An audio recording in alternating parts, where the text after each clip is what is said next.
Request naman ng ating solid supporter at follower dito sa ating ginagawang lettering series gamit ang latex color pink. Yan yung ating napiling kulay dahil sabi niya bahala na tayo sa kulay at ng kung anong gustong gamitin natin.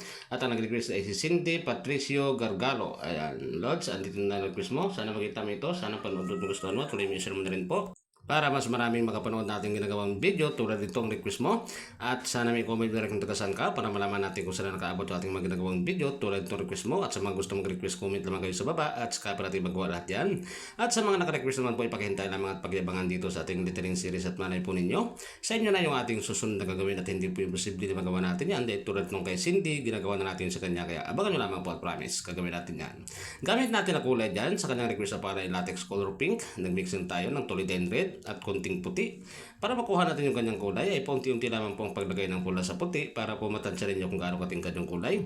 At pagkatapos naglagay tayo ng kanyang shadow